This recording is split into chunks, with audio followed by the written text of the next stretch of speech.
से π/2। पहले लिख देते हैं upper limit minus cos π/2 plus sin π/2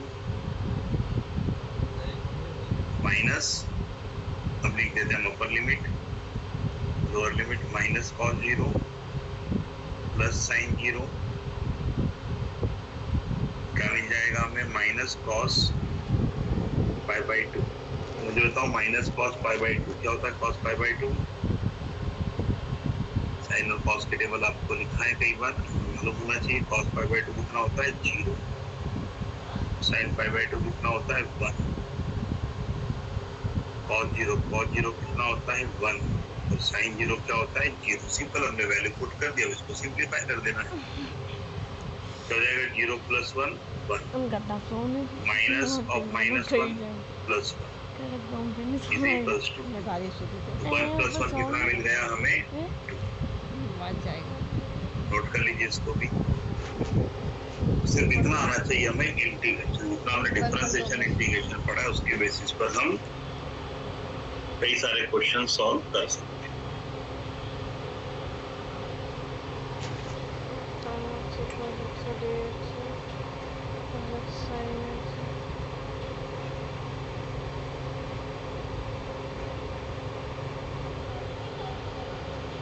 जहां जहां पर जैसा जैसा यूज होगा वैसा वैसा हम इसको आगे कर लेंगे।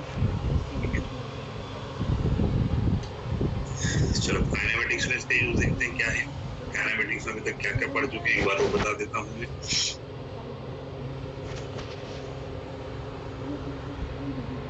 तो वेलोसिटी क्या होता था? Velocity rate of change of position या डिस्प्लेसमेंट dx/dt। कौन सी वेलोसिटी है? Instantaneous velocity. कल हमने क्या पढ़ा था? Acceleration. Rate of change of velocity is known as acceleration ना। Rate of change of velocity is known as acceleration. a बराबर dv/dt। अब देखो ध्यान से, अगर मैं इसे क्रॉस मल्टीप्लाई करता हूं तो v dt is equals to क्या मिलेगा मुझे? dx है ना। v dt is equals to dx। अगर मैं दोनों तरफ इंटीग्रेशन कर देता हूं तो आप कहेंगे sir integration of v dt is equals to dx। dx का इंटीग्रेशन क्या होता है? तो dx का इंटीग्रेशन तो होता है x।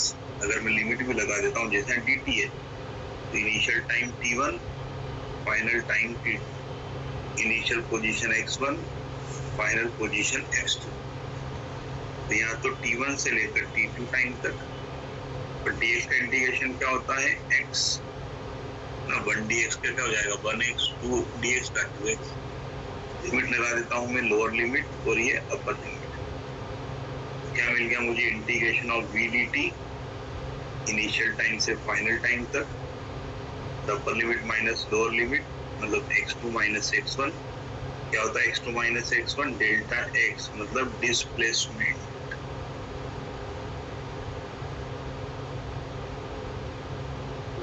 अगर मुझे डिस्प्लेसमेंट पता करना है और वेलोसिटी का रिलेशन है तो मैं केवल क्या कर दूंगा?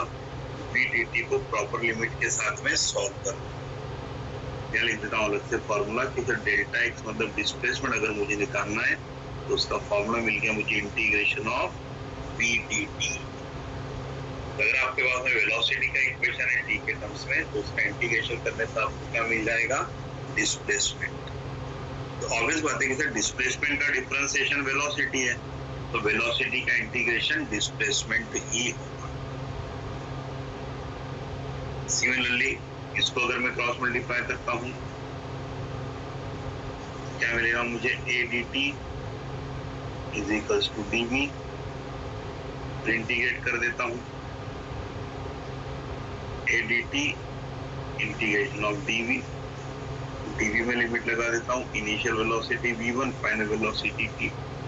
टाइम का तो रिलेशन में मालूम है इनिशियल टाइम से फाइनल टाइम तक।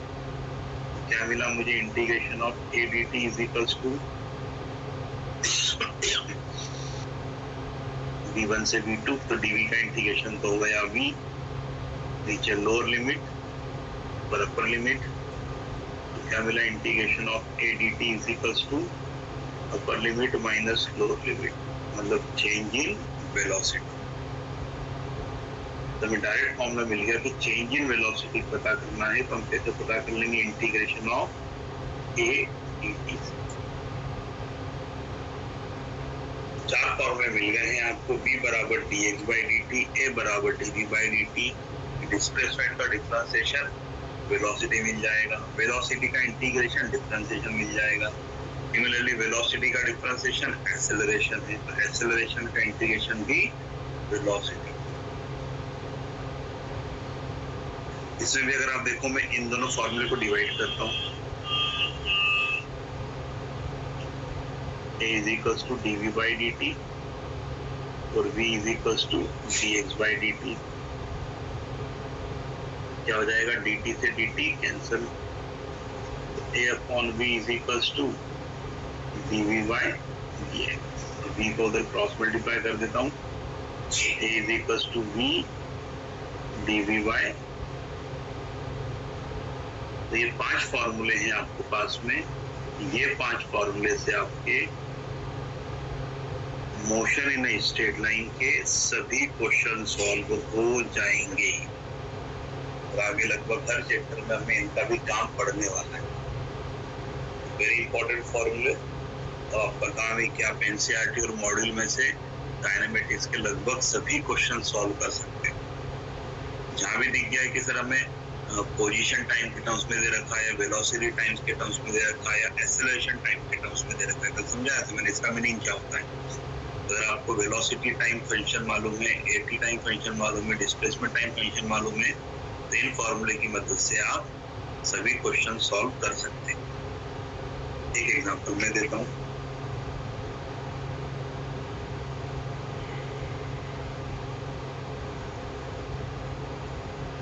बार बार इन फॉर्मूले को लिख करके आप प्रैक्टिस करना।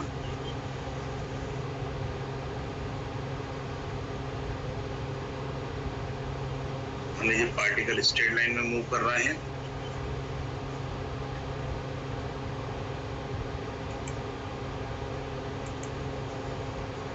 मान लीजिए particle travel in straight line,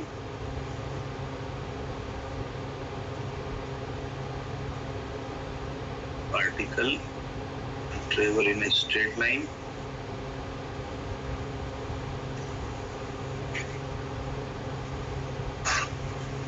particle travel in straight line follow कर रहा है a is equals to 2t plus 3। इसको फॉलो कर रहा है a बराबर 2t प्लस 3। इसका मीनिंग कि सर एक्सेलरेशन दिया हमें टाइम के टर्म्स में, है ना। एक्सेलरेशन किसके टर्म्स में दिया, हमें टाइम के टर्म्स में दिया है। इसका मतलब टाइम चेंज होगा तो एक्सेलरेशन भी चेंज होगा। इतना तो हम कल ही पढ़ चुके हैं कि सर आप टाइम की वैल्यू पुट करोगे तो आपको एक्सेलरेशन मिल जाएगा। मुझे क्या सिखाना है इससे, मुझे सिखाना है find velocity time relationship and displacement time relationship. क्या सिखाना है मुझे, velocity time relationship and acceleration time relationship. If particle start from rest and origin। origin मतलब जहां पर x की वैल्यू 0 होती है, और start from rest मतलब उसकी इनिशियल वेलोसिटी भी 0 होती है। ठीक। तो क्वेश्चन में गिवन है हमें a is equals to 2t plus 3, हमें वेलोसिटी निकालना है। तो अभी हमने फॉर्मूला देखा कि चेंज इन वेलोसिटी कैसे मिलेगा। चेंज इन वेलोसिटी मिलता हमें इंटीग्रेशन ऑफ a dt। ना चेंज इन वेलोसिटी कैसे मिलेगा हमें, इंटीग्रेशन ऑफ a dt से। तो चेंज इन वेलोसिटी मतलब final velocity minus initial velocity. अब इनिशियली तो रेस्ट से स्टार्ट कर रहा है तो 0 लिख दिया, is equals to integration a। तो a की वैल्यू है हमारे पास 2t प्लस 3 और dt के प्लेस पे dt रख दिया। टाइम की बात करेंगे तो सर इनिशियल टाइम 0 ले लेते हैं, फाइनल टाइम हम t ले लेते हैं। तो बस इसका इंटीग्रेशन करोगे तो vt रिलेशनशिप आ जाएगा। और कल हमने देखा था कि vt रिलेशनशिप आ जाएगा तो हम तो एक्सेलरेशन भी निकाल सकते हैं, वेलोसिटी भी निकाल सकते हैं। सिंप्लीफाई कर देते हैं तो v माइनस 0 तो v ही हो जाएगा। 2t का 2 ऐसा कैसा रहेगा, t का इंटीग्रेशन t स्क्वायर बाई 2, तो 3 तो कांस्टेंट है तो उसका इंटीग्रेशन 3 इंटू लिमिट 0 से t, तो v माइनस 0 मतलब v, 2 से 2 कैंसल, t स्क्वायर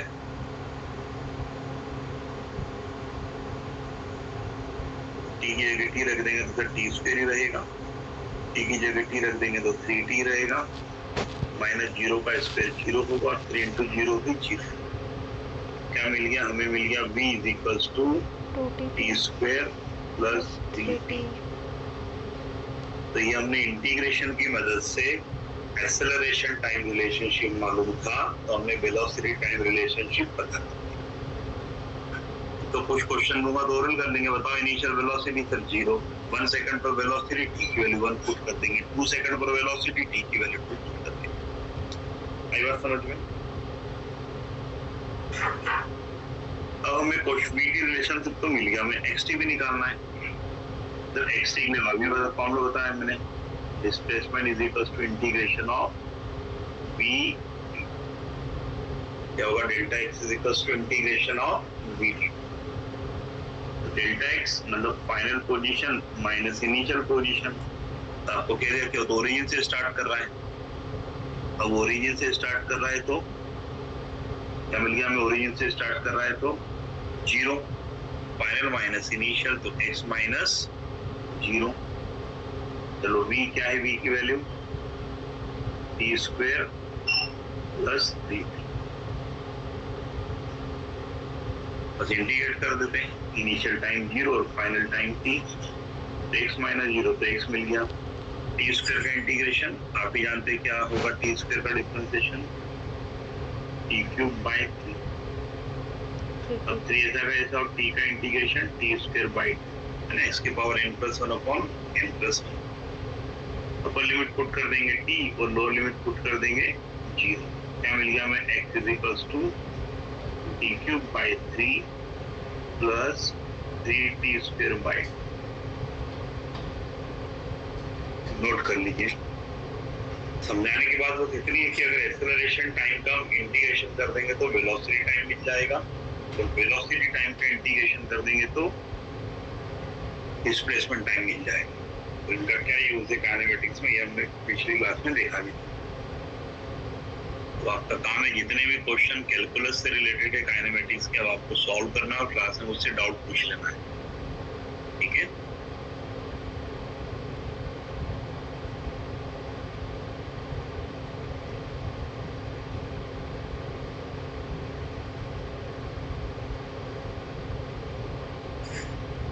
तो यहाँ अगर मैं आपसे पूछता हूँ कि जो आपको एक्सेलरेशन दिया था कैसा एक्सेलरेशन है, तो आप कहेंगे एक्सेलरेशन टाइम पे डिपेंड करता है। इनिशियल एक्सेलरेशन पूछा तो एक्सेलरेशन में t की वैल्यू आप 0 पुट कर देंगे, t की वैल्यू 0 पुट कर देंगे तो ना, अगर पूछूंगा बताओ t इज इक्वल्स टू 1 पर एक्सेलरेशन कितना, तो आप कहेंगे सर 5। बताओ 2 सेकंड पर एक्सेलरेशन कितना, 2 इंटू 2 4 प्लस 3 7। इसका मतलब टाइम के साथ साथ एक्सेलरेशन चेंज हो रहा है, इसको बोलते हैं वेरिएबल एक्सेलरेशन। कैसा मोशन हो रहा है सर, मोशन स्ट्रेट लाइन में तो हो रहा है पर वेरिएबल एक्सेलरेशन। अब मान लो हमारे पास में एक्सेलरेशन कांस्टेंट होगा, एक्सेलरेशन कांस्टेंट होगा तो क्या करेंगे सर, एक्सेलरेशन अगर हमारे पास कांस्टेंट होगा तो फिर हम ये डिफरेंशिएशन इंटीग्रेशन नहीं करेंगे। हाँ, इसकी मदद से हम कुछ इक्वेशन ऑफ मोशन बना लेंगे और उस इक्वेशन ऑफ मोशन से हम क्वेश्चन को सॉल्व करेंगे, तो थोड़ा सा इजी हो जाएगा। ये जो हमने इक्वेशन पढ़ी है 5, कौन कौन सी 5 पढ़ी, एक बार फिर लिख देता हूँ, इससे आपके सभी क्वेश्चन हो जाएंगे। कौन कौन सी 5 पढ़ी हमने सर, वेलोसिटी निकालना है तो dx by dt,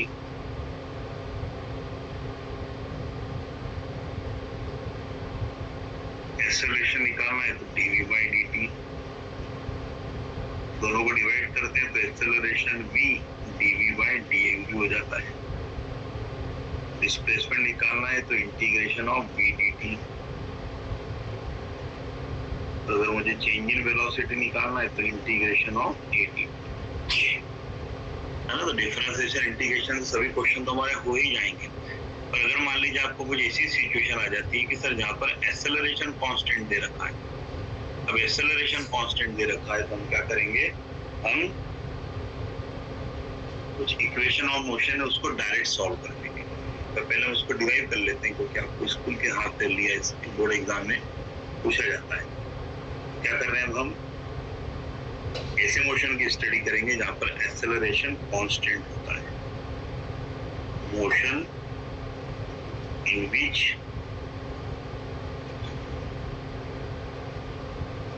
acceleration motion in which acceleration is constant,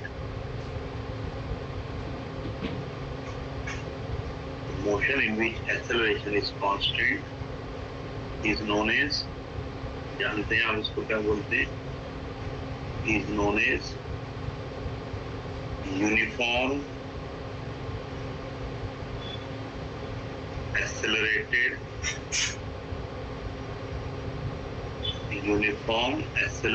motion. The motion in which acceleration is constant is known as uniform accelerated motion. ऐसा मोशन जिसमें acceleration constant रहेगा उसे कहेंगे uniform accelerated motion.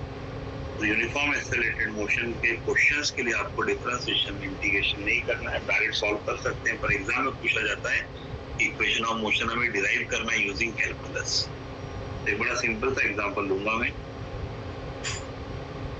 तो एक पार्टिकल है, मान लीजिए इनिशियली ए पॉइंट पर यहाँ से चलना चालू किया, तो चल करके फाइनली आ गया बी पॉइंट पर। जब ए पर था तो हमने देखा कि उसकी इनिशियल वेलोसिटी यू है। यू का मतलब क्या है यहाँ पर, इनिशियल वेलोसिटी। जब हमने देखना उसको स्टार्ट किया और हमने उसे बी तक देखा तो बी पर उसकी वेलोसिटी जो है उससे कहेंगे फाइनल वेलोसिटी। फाइनल वेलोसिटी तो ऐसे स्टार्ट बी तक हमने देखा तो initial velocity you, final velocity. यहाँ से यहाँ तक आने में उससे मान लीजिए टाइम लगा टी। जहां से भी हमने देखना स्टार्ट किया वहां पे टाइम को मान लिया 0 और फाइनल टाइम हो गया टी, है ना। जैसे हमने 10 बजे देखना स्टार्ट किया और 10:05 तक देखा तो कितना टाइम लगा, 5 मिनट। तो इनिशियल 10 बजे को मान लिया 0 तो 10:05 कितना हो गया हमारे पास में, 5 हो गया। टी क्या लगा उसको, टोटल टाइम लगा। अब ए से लेकर बी तक मान लीजिए उसने डिस्प्लेसमेंट कितना किया, एस। एस क्या है, शुरू से लेकर आखिर तक मतलब डिस्प्लेसमेंट।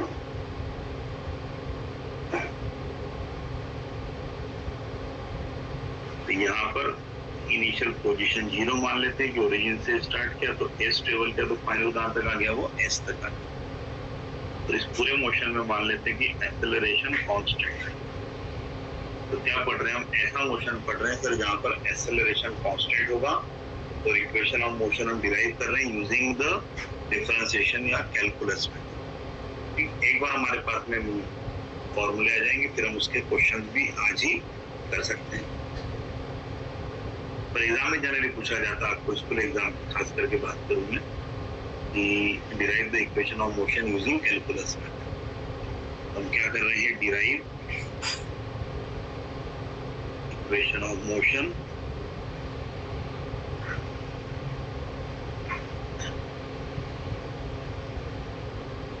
using calculus method.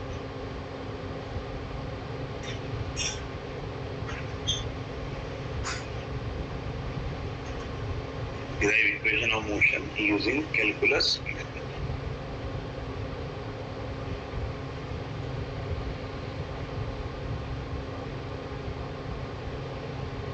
पहली इक्वेशन लिखता हूं मैं, a is equals to, first equation derive करते हैं, a is equals to क्या था, dv by dt। Cross multiply कर लेते हैं दोनों तरफ, क्या मिल जाएगा मुझे, a dt is equals to dv। और मुझे तो वेलोसिटी चाहिए तो क्या कर दूंगा मैं, दोनों का इंटीग्रेशन। तो टाइम से इनिशियली टाइम तो 0 है, फाइनल टाइम t है। इनिशियल वेलोसिटी u है और फाइनल वेलोसिटी v। और सिंप्लीफाई करते हैं आगे।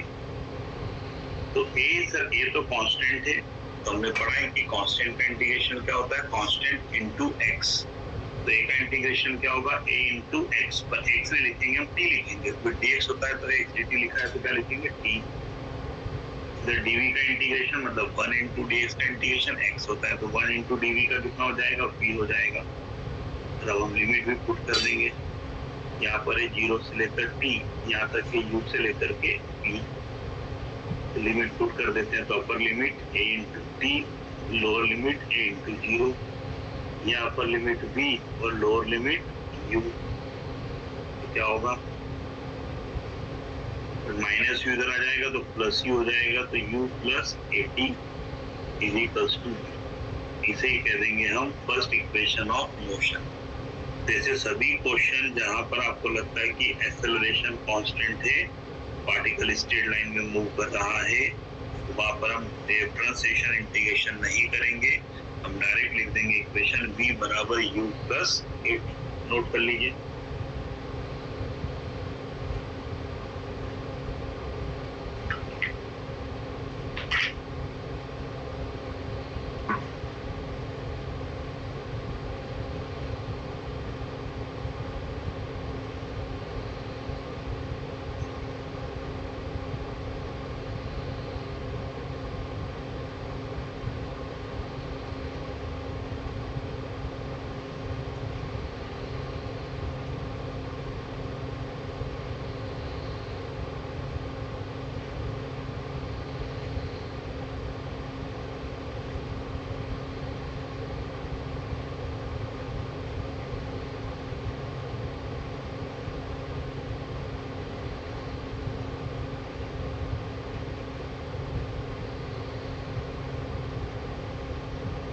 ठीक है,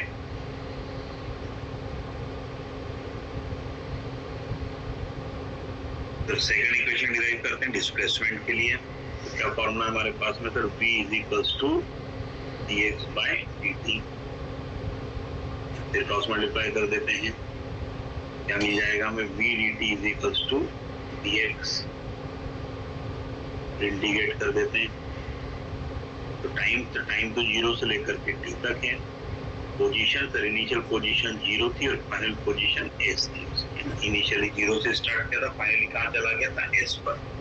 अब यहाँ ध्यान से एक बात समझो, तो dt लिखा है तो टाइम तो 0 से t हो गया, और हमने इंटीग्रेशन का पहला रूल पढ़ा था कि अगर dx लिखा है तो सिर्फ x का इंटीग्रेशन होगा, dy लिखा है तो सिर्फ y का इंटीग्रेशन होगा। तो dt लिखा है तो सर v का इंटीग्रेशन तो नहीं कर सकते।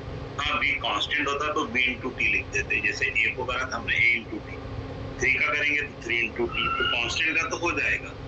तो सर फाइनल वेलोसिटी तो वेरिएबल है, पार्टिकल स्टार्ट किया 2 की स्पीड से तो बाद में उसकी स्पीड 3 भी हो सकती है, 4 भी हो सकती है, 3 भी हो सकती है, 0 भी हो सकती है। तो v तो वेरिएबल है, तो क्या करेंगे, वेरिएबल है तो सर वेरिएबल की वैल्यू फर्स्ट इक्वेशन से पुट कर देंगे। क्या है v की वैल्यू, u प्लस 80। तो हमने v की वैल्यू को u प्लस 80 पुट कर दिया, लिमिट लगा दी 0 से लेकर t तक, dx का इंटीग्रेशन तो बड़ा सिंपल है सर, वो तो x ही हो जाएगा।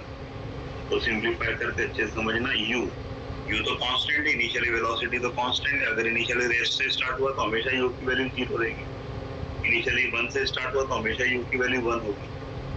कांस्टेंट का इंटीग्रेशन कांस्टेंट इनटू x, पर x नहीं, यहाँ तो t है, a तो कांस्टेंट कोएफिशिएंट है, t का इंटीग्रेशन t की पावर 1 + 1 अपॉन 1 + 1 मतलब t स्क्वायर अपॉन u का इंटीग्रेशन u इंटू टी, और 80 का इंटीग्रेशन a तो constant t square by, limit रख देंगे 0 से t, dx का इंटीग्रेशन x, लिमिट 0 से लेकर के s तक।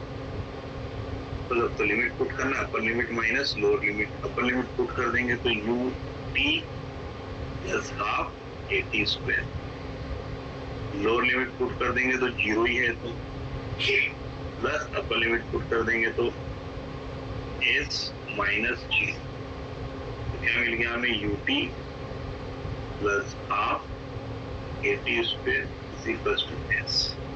ये मिल गई हमें सेकंड इक्वेशन ऑफ मोशन। जब भी एक्सेलरेशन कांस्टेंट होगा तो इसे हम डायरेक्ट यूज कर लेंगे ut plus half a square. इसको भी नोट कर लीजिए आप, derivation exam point of view से इंपॉर्टेंट है, न्यूमेरिकल के लिए तो हमें इक्वेशन को यूज करना है। पहली इक्वेशन थी v बराबर u प्लस 80, दूसरी इक्वेशन है s बराबर ut प्लस हाफ 80 स्क्वायर।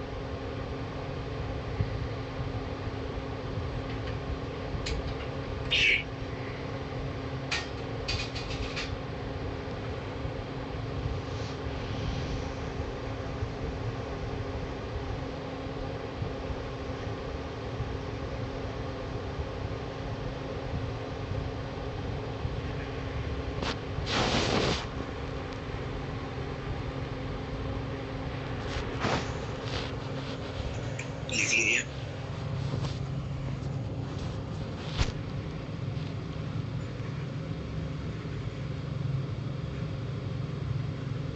इसे थर्ड इक्वेशन करते हैं। 3 फॉर्मूले बताए थे, क्या था third formula? a is equals to v dv by dx। यहाँ भी क्रॉस मल्टीप्लाई कर लेते हैं। a dx is equals to v dv। Integrate करके लिमिट तब आप अच्छे से बता सकते हो कि फिर dx लिखा है तो initial position 0, final position s। dv लिखा है तो इनिशियल वेलोसिटी u और फाइनल वेलोसिटी कर देते इंटीग्रेशन। a का इंटीग्रेशन तो कांस्टेंट है तो उसका a इंटू एक्स हो जाएगा, लिमिट 0 से s। v का इंटीग्रेशन हाँ sir v square by 2, limit u से लेकर के v तक। अब तो लिमिट ही पुट करना है, इधर अपर लिमिट पुट कर देंगे तो a into S, lower limit put कर देंगे तो 0, यहाँ पर अपर लिमिट पुट कर देंगे v square, lower limit put कर देंगे तो u square, minus u square को इधर ले आइए तो क्या हो जाएगा v स्क्वायर बाय 2 तो अपॉन में 2v, इसको क्रॉस मल्टीप्लाई कर दो तो u स्क्वायर को इधर भी ले आओ तो क्या हो जाएगा u square plus 2as is equals to v square. मतलब क्या मिला हमें third equation? v square equals to u square plus 2as। ये डेरिवेशन आपके एग्जाम पॉइंट ऑफ व्यू से बहुत इंपॉर्टेंट है। जनरली पूछा ही जाता है कि derive the first equation, second equation, third equation of motion using calculus method. जब हमने कैलकुलस मेथड से तीनों इक्वेशन को डिराइव कर दिया आपके सामने, अच्छे से नोट कर लो इसको।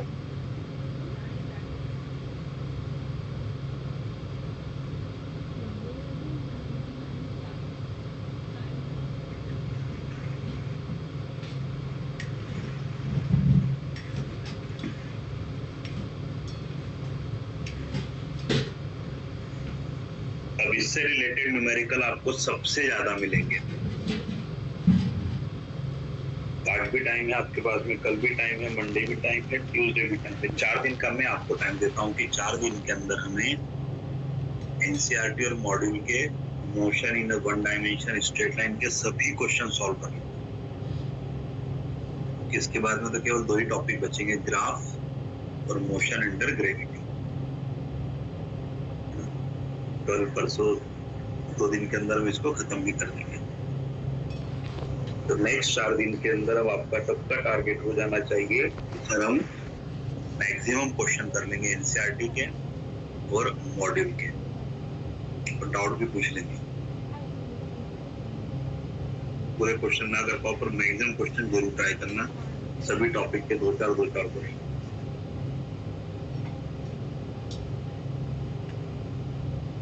मैं कराता हूँ कुछ एग्जाम्पल आपको।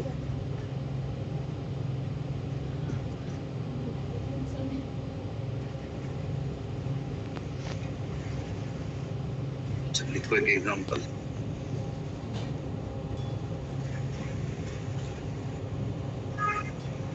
Particle start from rest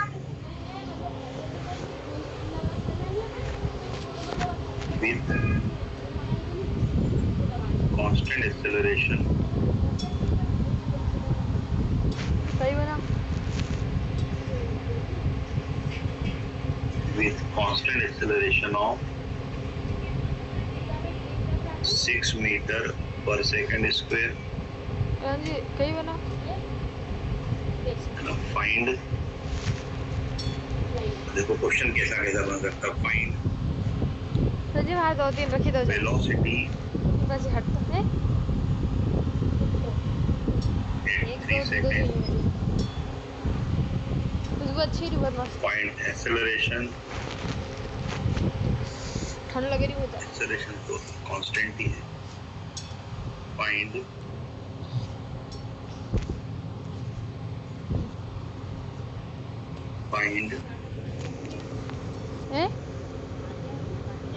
displacement. चुप रहे मत बक।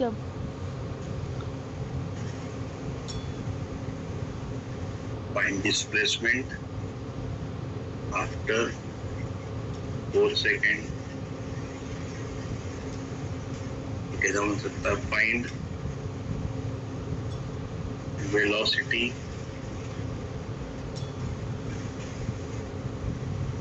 when it is displaced by 5 metre. Question आपके सामने कि पार्टिकल मूव कर रहा है start from rest. Start from rest मतलब इनिशियल वेलोसिटी 0 है उसकी। कांस्टेंट एक्सेलरेशन दे दिया। जैसे ही कांस्टेंट एक्सेलरेशन दे दिया है तो सर हमें डिफरेंशिएशन इंटीग्रेशन की नीड नहीं है। हम इक्वेशन ऑफ मोशन यूज करेंगे। तो क्या क्या पता करना है आपको? 3 सेकंड पर वेलोसिटी क्या होगी,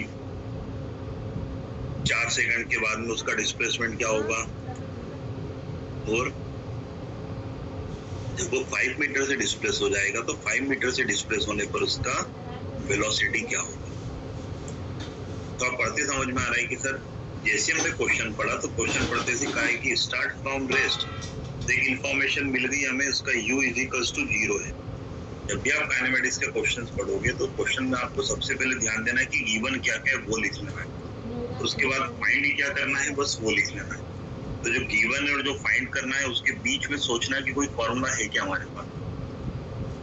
ये एक तरीका है क्वेश्चन सॉल्व करने का काइनेमेटिक्स में। जो गिवन है हम वो लिख लेंगे, जो फाइंड करना है उसको लिख लेंगे और दोनों में कोई सा फॉर्मूला सोचेंगे कि क्या फॉर्मूला है। देखो u आपको 0 दे रखा है, कांस्टेंट एक्सेलरेशन a आपको 6 दे रखा है। तो जितने भी आपके काइनेमेटिक्स के क्वेश्चन हैं, इसके आगे 2D भी पढ़ोगे आप प्रोजेक्टाइल मोशन, तो सब में आपका कंसंट्रेशन क्या होना चाहिए कि हमें पता हो सिर्फ इनिशियल वेलोसिटी और एक्सेलरेशन। अगर आपको इनिशियल वेलोसिटी और एक्सेलरेशन मालूम है तो आप कुछ भी निकाल सकते हो। प्रोजेक्टाइल में तो बहुत काम आने वाला है। हम सिर्फ क्या पता कर लेंगे, इनिशियल वेलोसिटी और एक्सेलरेशन। इस क्वेश्चन में डायरेक्ट दे दिया मैंने कि इनिशियल वेलोसिटी और एक्सेलरेशन। तो अगर आपको इनिशियल वेलोसिटी और एक्सेलरेशन मालूम है तो आप कुछ भी पूछे बता सकते हैं। जैसे यहाँ क्या पूछा है फर्स्ट क्वेश्चन में, वेलोसिटी एट t सेकंड। अगर वेलोसिटी और टाइम का रिलेशन है, पहला इक्वेशन v बराबर u प्लस dt। कितना हो गया v? सर ये तो हमें निकालना है। इनिशियल वेलोसिटी 0 दे रखा है। एक्सेलरेशन, सर एक्सेलरेशन तो 6 है। कब पूछा है? 3 सेकंड पर। क्या मिल गया? 6 × 3 18। तो पहला आंसर मिल गया हमें, उसकी वेलोसिटी है 18 मीटर पर सेकेंड। आया समझ में? दूसरा क्वेश्चन, तो दूसरे क्वेश्चन में डिस्प्लेसमेंट निकालना है, वो भी 4 सेकंड में। तो दूसरे क्वेश्चन के लिए कहूंगा कि मुझे u भी मालूम है 0 है, मुझे a भी मालूम है 6 है, और मुझे तो टाइम भी मालूम है 4 सेकंड है। मुझे निकालना क्या है? तो मुझे s निकालना है, डिस्प्लेसमेंट। तो देखो क्वेश्चन पढ़ते ही समझ में आ जाएगा कि u मालूम है, a मालूम है, t मालूम है, s निकालना है। तो सीधा सीधा ये सेकंड इक्वेशन ऑफ मोशन का क्वेश्चन है, s बराबर ut plus half at square. s कितना निकालना है? u कितना? 0, टाइम कितना? 4 प्लस हाफ, एक्सेलरेशन कितना? 6, टाइम कितना? 4, 4 का स्क्वायर 16। कितना मिला हमें? s बराबर, तो उसे 16 कैंसिल तो कितना? 8, 8 × 6 48 लिख लीजिए, 48 मीटर।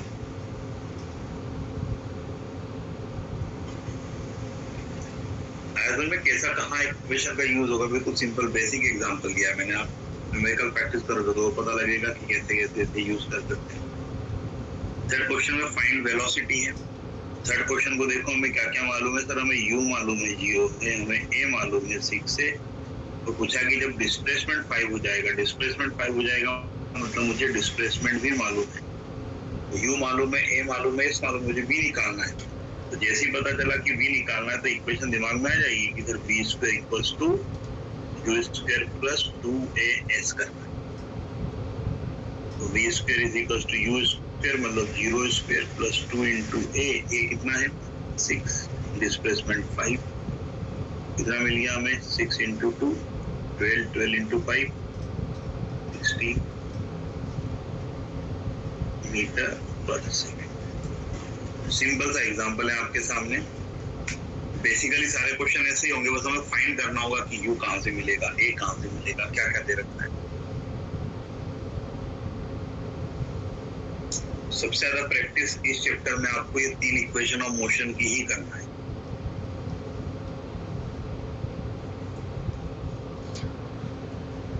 आया समझ में?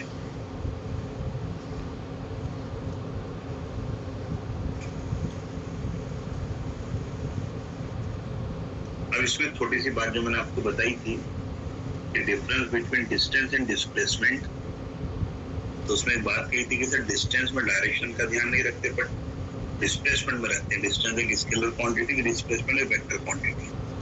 ध्यान से देखो वेलोसिटी क्या था सर, वेलोसिटी तो डिस्प्लेसमेंट अपॉन टाइम था। सर ये भी वेक्टर है, वेक्टर है मतलब इसमें भी मैं डायरेक्शन का ध्यान रखूंगा। एक्सेलरेशन क्या था सर, चेंज इन वेलोसिटी था,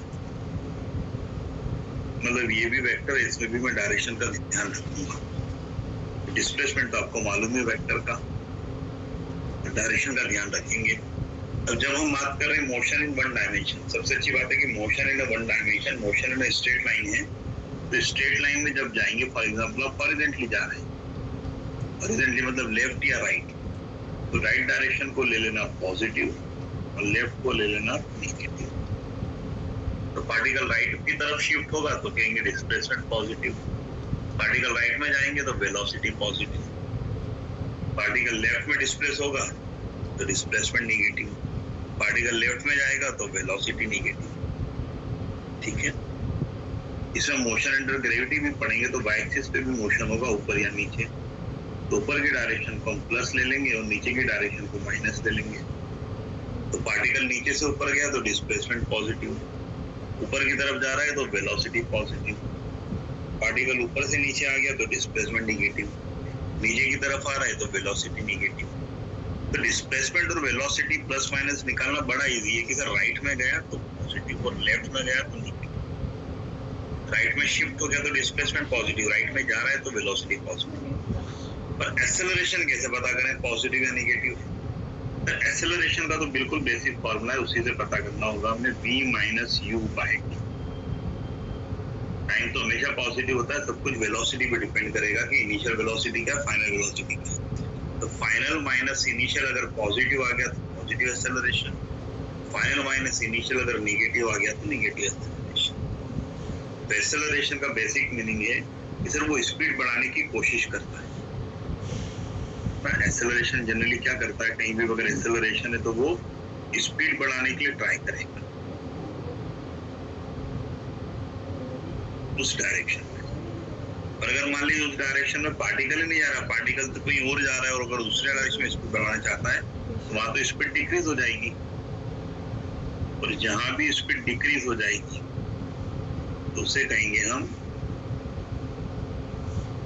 रिटार्डेशन। तो कहीं भी वर्ड आ जाएगा रिटार्डेशन तो समझ जाना कि जिस डायरेक्शन में पार्टिकल जा रहा है उसके अपोजिट डायरेक्शन में स्पीड बढ़ाने के लिए ट्राई कर रहे हैं तो उससे स्पीड कम हो जाएगी। तो मान लीजिए मैं इधर कहता हूँ कि इस डायरेक्शन में, तो आप कहेंगे सर वेलोसिटी पॉजिटिव। मैं कहूँगा एक्सेलरेशन तो आप कहोगे सर एक्सेलरेशन इस डायरेक्शन में पॉजिटिव है। तो जिधर वेलोसिटी है उधर ही स्पीड बढ़ाने के लिए कोशिश करेंगे तो स्पीड बढ़ेगी, उसको हम एक्सेलरेशन ही कहेंगे। क्या कहेंगे? Speed increase. तो acceleration is known as acceleration. पर मान लीजिए आप राइट में जा रहे हैं और आप लेफ्ट में अगर एक्सेलरेट करने के लिए कोशिश करोगे, राइट में पॉजिटिव और लेफ्ट में नेगेटिव, तो आप कहेंगे स्पीड तो सर डिक्रीज हो जाएगी। तो स्पीड डिक्रीज हो जाएगी तो यहाँ पर वर्ड यूज करेंगे रिटार्डेशन। तो अगर वेलोसिटी पॉजिटिव और एक्सेलरेशन उसका अपोजिट है नेगेटिव तो ये कहलाएगा रिटार्डेशन। रिटार्डेशन क्या करेगा सर? रिटार्डेशन स्पीड को कम करेगा। सिमिलरली पार्टिकल अगर इधर लेफ्ट में जा रहा है, हम कहेंगे सर वेलोसिटी निगेटिव। एक्सेलरेशन भी लेफ्ट में, तो सर एक्सेलरेशन भी निगेटिव। तो लेफ्ट में पार्टिकल, एक्सेलरेशन भी लेफ्ट में, तो हम कहेंगे सर यहाँ भी स्पीड इंक्रीज होगी।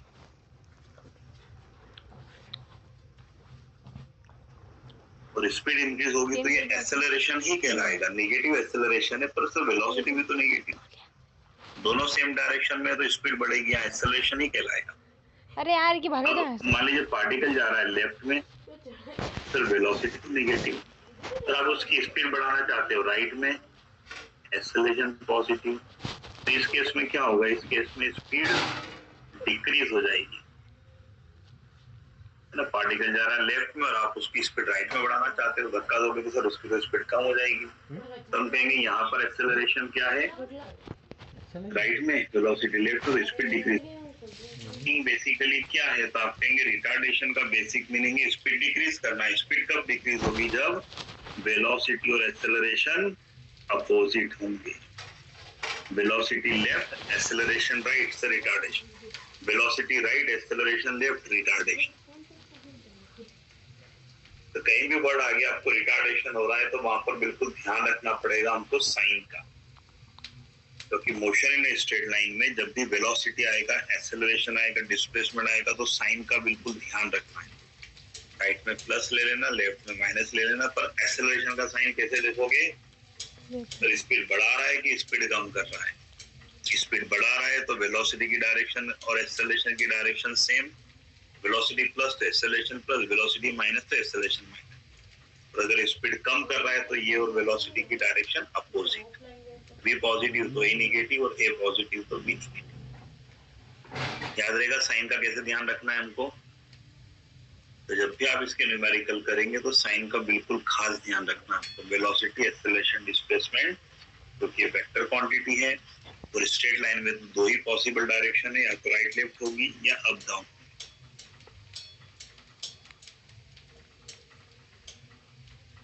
चलो, कोई डाउट यहाँ तक? तो काफी सारे क्वेश्चन हैं आपके पास में जो कर सकते हैं।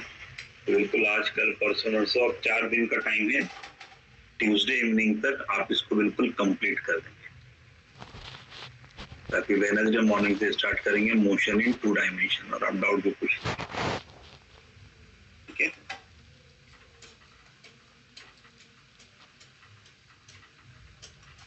तो काफी इतना आज के लिए। आज आपके रेगुलर क्लासेस भी हैं, टाइम टेबल आई होप आपको मिल गया होगा। 10 बजे से क्लासेस हैं आपकी, ड्यूटी की क्लास 3:30 बजे से है। टाइम टेबल मिल गया होगा आपको, 3:30 बजे से है आपकी, 3:30 से 4:30, 4:30 से 5:30, 2 घंटे की क्लास है। ठीक है, लॉग आउट कर सकते हैं आप।